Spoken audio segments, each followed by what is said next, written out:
Good evening again, or good night from Yummy BTV. Felt the need to come back up tonight. I was going to come up with a bedtime story straight after this one. But I felt the need to answer this question because it is one of the greatest questions by way of a comment by Mel Chong, who says, and rightly so, how could it be that Paul Sykes allegedly, right? Because I remember I've never said that I've saw that with my own eyes or been on a wing with him around when this has happened, has abused, raped, taken sex by force of younger inmates, some meant to be just under 21, under the watchful eye of prison officers, right? Inmates alike. Some of the greatest names who ever lived that shit life were meant to be around. Yeah? Never mind about being confronted by Duffy and, a couple of other people putting it on him and do you want to have a row and that kind of stuff, right? How has he spent his whole life doing that, allegedly, if it happened, and not once have we heard of the whole wing or landing, rushing him, or people teaming up together to stab him to pieces to get him off the wing? Because I'll tell you why it's such a good question, because throughout all my eras in prison history, like even in the 80s, I was on the Isle of Wight, right? Like I told you, there was one guy, right, built like a ton of bricks, okay, and was meant to have had a cellmate and done exactly what they say Paul Sykes has been doing for most of his life in institutions, right? The next day, he went on the exercise yard. The whole yard rushed him and beat the absolute crap out of him. Yeah? I knew a geezer once who wrongly so in my eyes, snatched an old lady's handbag and got 5 years and was classed as a nonce, as a sex offender, in other words, or somebody that is wrong, that should be on the Rule 43. I saw him get a kicking by half the wing, say. So along these years that I lived that life, I've seen many men, because of their cases and because of their behaviour, have been given good hidings, sometimes stabbed to pieces and end up in outside hospital. Now, Mel Chong, I answer this from the heart, and I'm not going to say whether he did or he didn't, but I also find it very strange being in all those eras during my whole lifetime, especially in the old days, Reggie Cray, the Foremans, all that era onwards. I just can't see any of them putting up with that kind of behaviour. Never mind confronting him, oh, he's smaller than you, do you want to have a fight with me instead? That wouldn't have been good enough. They wouldn't even have asked no questions. They wouldn't have looked to confront Paul Sykes and call him whatever and ask him questions about whether he did or he didn't. They were just going to do the job on him. I met a guy, right? There was this bookies guy, and he was an old man, and he used to do, he used to always have all the sweet shops, the tobacco shops. He used to do the double baron, all that kind of stuff. And a couple of people were taking liberties with him because he was an old man, and that they used to go there, borrow things, take things, walk off with it without paying, until someone said to him, look, mate, what's the problem? Because one of those mornings he woke up, he was crying, right? So they sat him down and they asked him, what the problem? I said, oh, well, him. They're doing this to me and that to me, and, taking liberties with me. 5 of them got iron bars, like the bed leg things at the bottom of the bed, and absolutely weighed him in. Weighed in the 2 big lumps all over their head, their faces smashed, I was there or abouts, but the screaming, you know, the hiding they got was of the highest order. Now, prison officers in my era as well, like sex offenders beating up old ladies, snatching handbags of old ladies, rape, child abuse, all them things come under the same kind of category as what we're talking about here with Paul Sykes. Now, don't tell me, right, there's a man, the baddest man on the planet, right? Not Paul Sykes, but not even the baddest man on the planet who could beat everybody up, could hope to do the things that Paul Sykes has done, allegedly, under the watchful eye by witnesses that say they are big names and live that life. But yet, none of you did anything to him. And I'll tell you, it gets better. Because, all right, yeah, but I confronted him. I went down, I said to him, hey, mate, what you did there was wrong. You're taking liberties and blah, blah, blah, blah, blah. Hold on. They didn't say that to the handbag snatcher. They didn't say that to the old man that owned the tuck shop round the corner. There's even been people nicked for rape. Who got Tony Ardent tell you one day, there's geezers that have been nicked for rape, and like we've been in the kitchen and accidentally colour has come into it, where a man is on the wing as a rapist, right? He's cooking for somebody, but another man, a well-known man, right? We'll even call his name Dave Armani, right? Dave Armani's listening, and he can hear them saying in the kitchen, not knowing that he's behind them, right? Saying that, oh, don't worry about it. She was only this colour and that colour. So what? So he did this to her and that to her. Big deal, like kind of thing.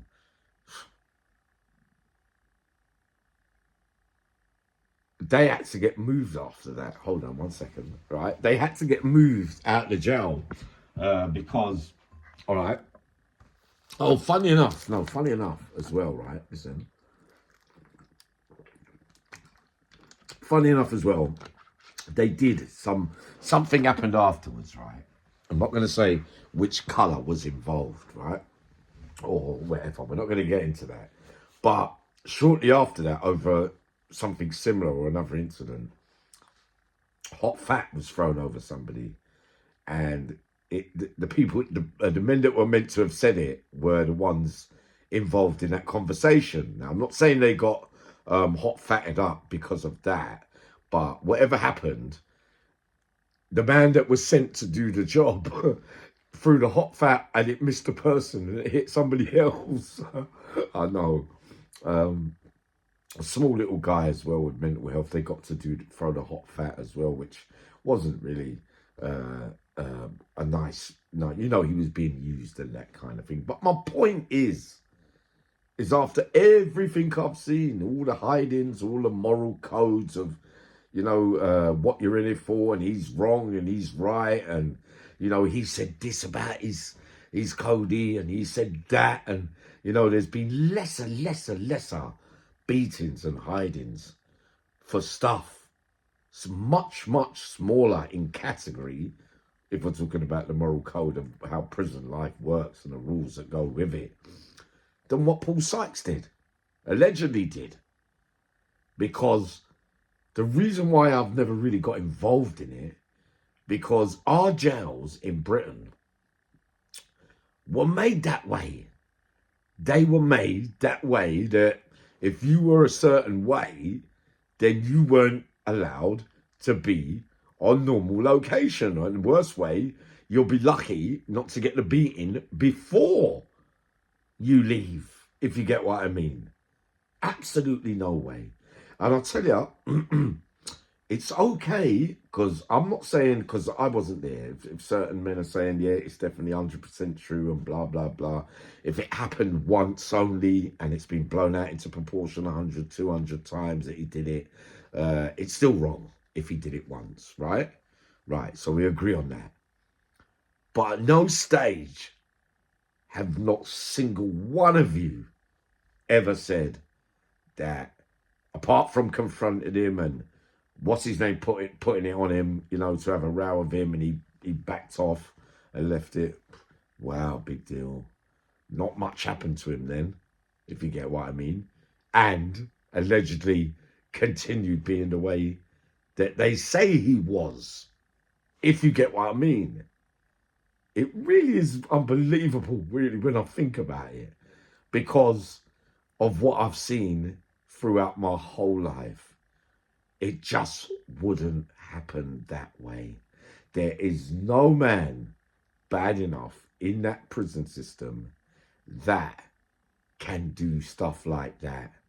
Never mind once, and where there's a bit of doubt, or he said it and he's just saying it, and all right, you can squirm your way out of that one-off time, unless there's somebody that was there watching, or blah blah blah, you know, that kind of stuff. But what we're saying is that everybody knew. Everybody knew. Everybody knew, and no one decided to rush him and give him a good hiding, to try and stop him from doing it, or to maim him so that he never gets a chance to ruin other lives again. But yet you'd be quick enough to want to kill a man over less, or harm a man over less than what the allegations are there against Paul Sykes. So, Mel Chong, definitely. Yep. I have to say that if I was involved in that discussion, this is exactly what I would have said. And it is a great question, because without a shadow of a doubt, there is no man. And what makes it worse is that if you're out here saying it and you were there and you didn't, it's all right telling the story, but you're not saying that you did anything about it. So then, how wrong did you see what he was doing as wrong? You get it? How could it be then? All right, yeah, he was like this, he was like that. I don't know. It was all like that and everything, but yeah, and nothing. No, what's his name stuck it on him on the hot plate. The other one done it, offered him out in the showers. Another one, you know, he lost a couple of fights. Everyone in life lost a couple of fights. We're talking about the moral high ground here, about the committing of crimes of buggery and rape. It don't matter whether you're outside or you're inside. And prison officers, just to round it all off, right, so you fully get the picture of this. I wish I was allowed to say this, because it's well connected to the East End, and it involves a geezer. His name begins with D. Now, this guy, right, one night was banged up with a geezer. He let him smoke spice, yeah, and while he was out of his nut, he basically started touching him up, and he raped him. The geezer, the next day complained and went court, and, you know, went on the stand and everything. He got an extra 6 years, but he's talked out here like he's one of the big faces and big names. Wow. Think about it. So officers can do stuff about it if they have to, eh? And not saying because I empathise and sympathise with victims and that kind of stuff, which I do, and we know that I do. Out of the amount of boys you are talking about, I also find it very difficult to believe then that why hasn't no one ever reported it? And if the way wings are run these days, there's always going to be someone. If he was such a terrifying bullying figure, why didn't they run to the office and say, look, he's just done him up the, you know, up the bottom or whatever, if you want to be rude about it. And they would have to go investigate like the victims. What I'm trying to say, sorry, come off asleep here, is that where are the victims? Not saying that, it's a shameful thing to happen to you. Like, I came out and said certain things about myself that were shameful, but I never felt no shame about it happening to me. All right, I was underage and whatever, and you don't have a say when these sad things happen to you.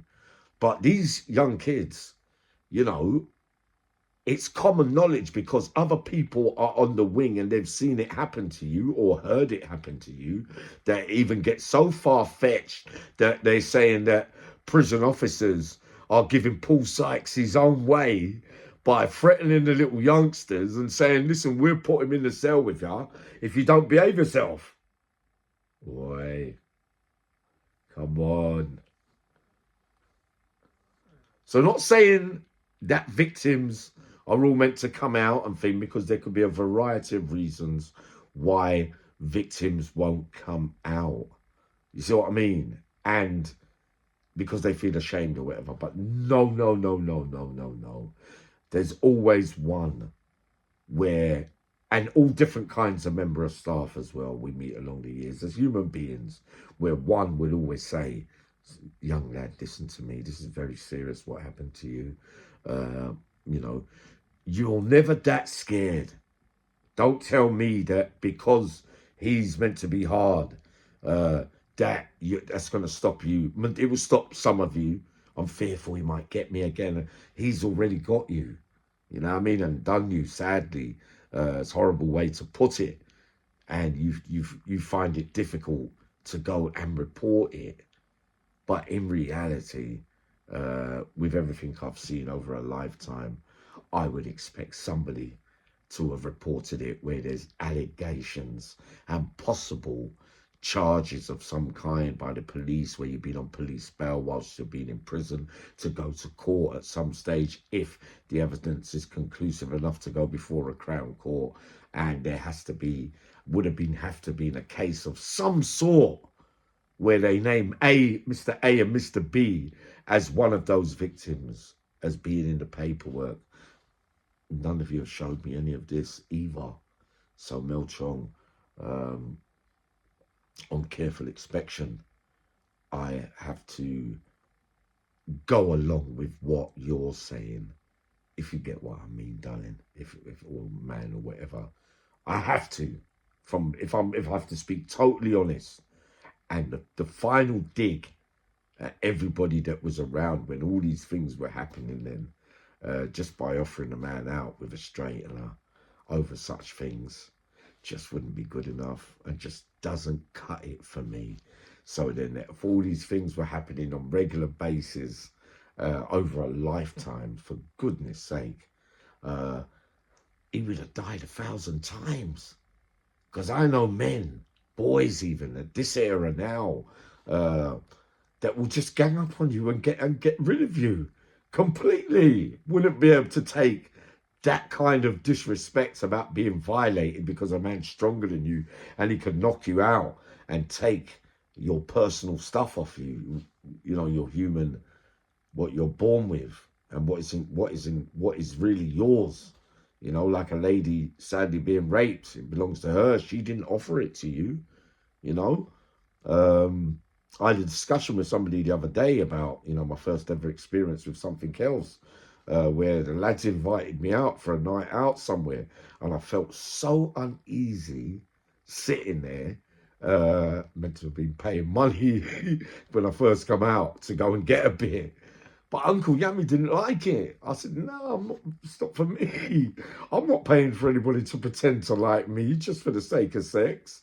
And when they left the room, right, they said to the lady, because it was a brothel, right, and my first ever experience, the lady said to my friend, one of my friends that were there, they said, Yummy, how did you treat him well, did you? How was he? She went, no. He done absolutely nothing. I think there's something wrong with him. Oh, God. They just don't understand that certain people are mechanic differently to other people. Not to make a joke out of this, because it's very, very serious. But that's a lighter note, I'm saying. But that's just, how certain human, I'm saying how I am as a human being when it comes around certain things. It just doesn't sit right with me. Uh, and my conclusion to that question is, you lot that are out there, whether you're right, wrong, or whatever, for me to come and bring that news back, yeah, he was doing this to him, and he was doing that to him, and he was doing that. What did they used to call it in Jamaica? They used to call it bring, come, carry. You're bringing the news everywhere, but you're not doing nothing about it. You're not doing nothing about it to make it even worse with gossip. And if it is true for everything that you say about him, how do you dare look in a man's eyes then? And if you were going to say that to Tony Argent or a few of those other big faces that we talk about, John, etc., but Ben and all that, you say Ben, Ben. The first, you know what they would say to you? The long fellas, yeah. And what did you do? Nothing. Do you think they would have wanted to hear that? Seriously, they're not going to take you seriously. They're going to think you're a bloody joke. Great, great question. Sorry, it's taken 20 minutes to get round to answering it. This is why I sit on the fence with a few things, because unless I've seen it with my own eyes, I have to question other men's integrity and morals then, or the standards set. If they say they're big name criminals and they sort of, you've gone over it already. But that is my conclusion to this, Milchon, that I've answered your question tonight. All right.